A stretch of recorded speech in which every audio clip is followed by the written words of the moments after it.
Hello बच्चों, I am Chandra Sunita from SSVN Shivpuri Jamul. प्यारे बच्चों, आज हम पढ़ने वाले हैं आपकी हिंदी की पाठ्य पुस्तिका बसंत भाग 2 यानी कि क्लास 7 से एक दिन का, जो कि आपकी एक बहुत सुंदर कविता है और जिसके लेखक हैं श्री अयोध्या सिंह उपाध्याय हरिऔध। हरिऔध जो है वो लेखक की उपाधि है। तो जैसा कि मैंने कहा, हम एक बहुत ही सुंदर कविता पढ़ने वाले हैं आज की क्लास में, हिंदी की क्लास में, एक दिन का। सबसे पहले कुछ बातें समझ लेते हैं जो पाठ हमें इस कविता को पढ़ने से पहले जानना चाहिए। ये एक कविता जो है कवि ने लिखी है, श्री हरिऔध जी ने लिखी है। और इस कविता का पूरा सारांश ये है कि कवि जो है हमें कभी भी किसी भी बात पे घमंड ना करने की सीख देते हैं। पाठ पढ़ने से पहले हमें पता होना चाहिए कि हम क्यों पढ़ रहे हैं, क्या पढ़ रहे हैं और इससे क्या सीखने वाले हैं, है ना। तिनका, आप जानते हैं कि सबसे छोटी चीज़ होती है ना। जो जितने भी कण चीज़ें हम देख सकते हैं उसमें सबसे छोटी इकाई जो होती है तिनका। तो एक छोटे से तिनके के माध्यम से कवि हमें इस पाठ में ये बता रहे हैं कि इंसान को घमंड नहीं करना चाहिए। कैसे? चलिए पाठ को पढ़ते हैं और साथ ही साथ समझते जाते हैं। पहला पद है, मैं घमंडों में भरा ऐठा हुआ, एक दिन जब था मुंडेर पर खड़ा। ऐठा हुआ मतलब तनकर। मुंडेर पर का अर्थ होता है छत पर।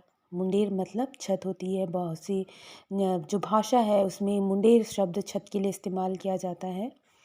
अचानक दूर से उड़ता हुआ, एक तिनका आँख में मेरी पड़ा। तिनका मतलब सूखी हुई घास का एकदम छोटा सा, सुई की नोक जैसा एक छोटा सा टुकड़ा, जिसे हम तिनका कहते हैं, सूखी हुई घास। ठीक है। देखिए क्या कह रहे हैं कवि।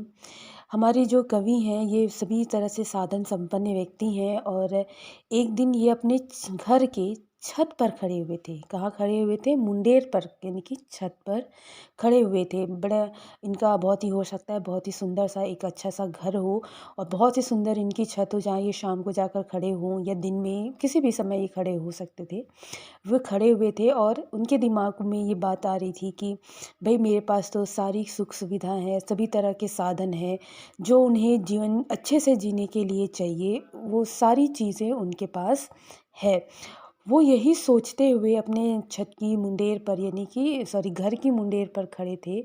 और जब वो अपने इन्हीं ख्यालों में खोए हुए थे, बहुत ही खुश थे और बहुत ही घमंड कर रहे थे कि उन्होंने अपने जीवन में जो भी चीज़ें वो अर्जित करना चाहते थे, जो भी सुख सुविधा वो अर्जित करना चाहते थे, सब उन्होंने अर्जित कर लिया और मैं बहुत ही खुशहाल हूँ, बहुत ही सुख से अपना जीवन जी रहा हूँ।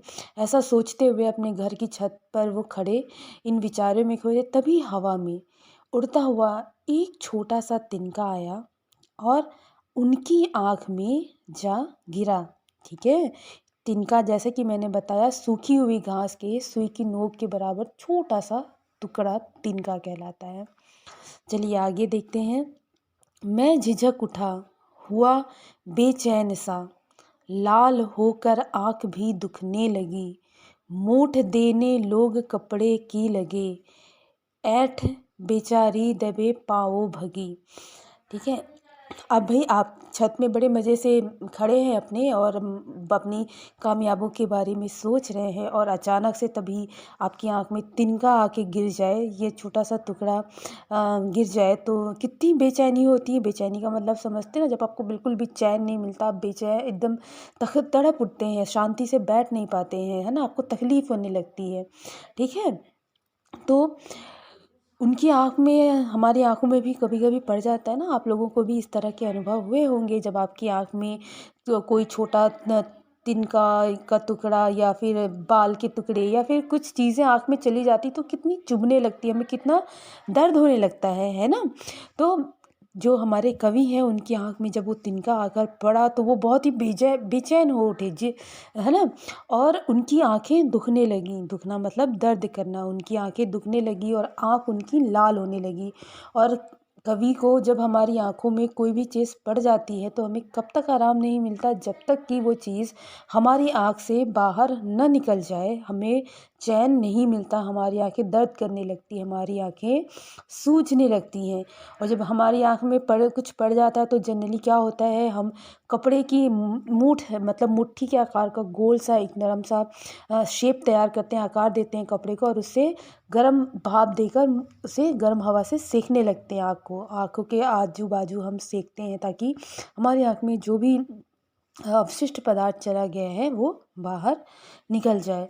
और कवि की आँख से भी क्या होने लगा कि लोगों ने उनको आराम दिलाने के लिए, उनकी तकलीफ़ कम करने के लिए मूठ यानी कि मुट्ठी के आकार का मूठ, है ना, मूठ देने लोग कपड़े की लगे, मतलब कपड़े को मुट्ठी के गोल आकार में बनाकर लोग उनकी आँख को सेकने लगे।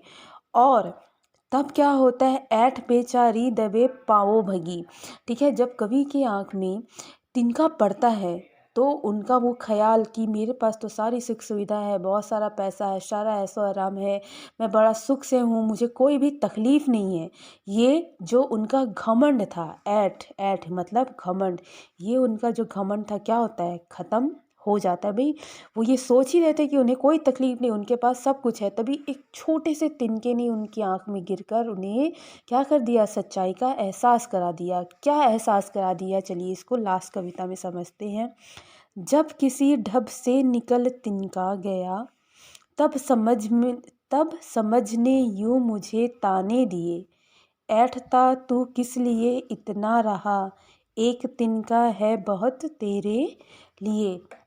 जब किसी तरह से तरकीब लगा के या मूठ दे देकर कपड़े से सेक सेक कर उनकी आँख से तिनका को निकाला गया, तब कवि को तिनका निकलने के साथ साथ, तिनके के साथ साथ उनके मन से घमंड भी निकल गया कि उन्हें कोई भी तकलीफ़ नहीं है, वो बहुत ही सुखी इंसान है, उन्हें कोई भी तकलीफ़ नहीं दे सकता। उनकी समझ ने उन्हें ये समझाया, उसने उस छोटे से तिनके की तकलीफ़ ने उन्हें इस वक्त इस बात का एहसास कराया कि भाई क्या होगा कि जो आप का एक इतना घमंड आप जिस चीज़ के लिए कर रहे थे, उस घमंड को तोड़ने के लिए तो एक ये छोटा सा तिनका ही बहुत है। ठीक है, ये तिनका ही बहुत है। ठीक है, मैं किस चीज़ के लिए घमंड कर रहा हूँ, घर, पैसे, नौकरी, जिस भी चीज़ के लिए लेखक उस समय घमंड कर रहे थे वो तो किसी काम का नहीं है। एक छोटे से तिनके ने उन्हें इस बात का एहसास किया कि मेरे घमंड को तोड़ने के लिए, तकलीफ़ देने के लिए तो एक छोटा सा तिनका ही बहुत है। ठीक है, किस बात का घमंड है, किस बात का घमंड नहीं, हमें किसी भी बात का घमंड नहीं करना चाहिए। लेखक को, हमारे जो कवि हैं, इस पाठ के जो लेखक हैं, उन्हें ये बात समझ में आई और उन्होंने अपनी इस समझ को आपके साथ साझा किया है, आपको ये समझाने के लिए कि जीवन में चाहे आपको कितनी भी सुविधाएं मिल जाए, आप किसी भी जगह पे खड़े हो, कभी भी घमंड आपके अंदर नहीं आना चाहिए। सिर्फ मैं हूँ, मेरे पास है, मैं ही कर सकता हूँ, मुझे वाली तकलीफ़ जो भावना होती है ना, ये कभी भी नहीं आना चाहिए। क्योंकि जो भी व्यक्ति घमंड करता है, क्या होता है, उसका घमंड टूट ही जाता है। ये प्रकृति, ये नेचर इतनी पावरफुल है कि आपका घमंड तोड़ने के लिए तो एक छोटा सा तिनका ही बहुत है। फिर इंसान को घमंड क्यों करना चाहिए, बताइए, आप ही बताइए, किसी चीज़ का घमंड होना चाहिए क्या कभी हमें? नहीं होना चाहिए।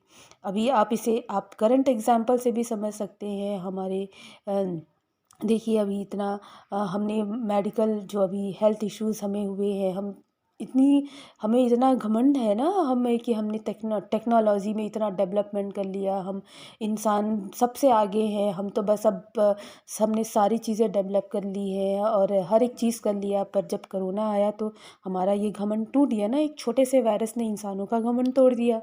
तो जस्ट इस पूरे पाठ का सारांश यही है कि घमंड नहीं करना चाहिए। जब आप किसी चीज़ के घमंड की लेवल पे पहुंचते हैं, तब आपको ये बात मालूम होना चाहिए कि किसी न किसी तरीके से आपका घमंड टूटने वाला है। इस पाठ के माध्यम से हमें जो कवि श्री अयोध्या सिंह उपाध्याय जी हैं। आप छोटे बच्चों को यही सबक जीवन का सिखाना चाहते हैं, जो कि एक बहुत ही महत्वपूर्ण सबक है कि जीवन में कभी भी किसी भी उपलब्धि के लिए घमंड करना निरर्थक यानी कि बेकार है। हमेशा हमें क्या रहना चाहिए, सम समझदारी से, विनम्रता के साथ रहना चाहिए। अगर आपके पास सारी चीज़ें हैं तभी भी आपको विनम्र रहना चाहिए और अपने घमंड में कभी किसी दूसरे चीज़ों का अपमान नहीं करना चाहिए। तो यहाँ आपका ये एक छोटी सी कविता है एक दिन का, जो बहुत ही प्यारी सी कविता है और जीवन की बहुत बड़ी सीख देता है, ख़त्म होता है।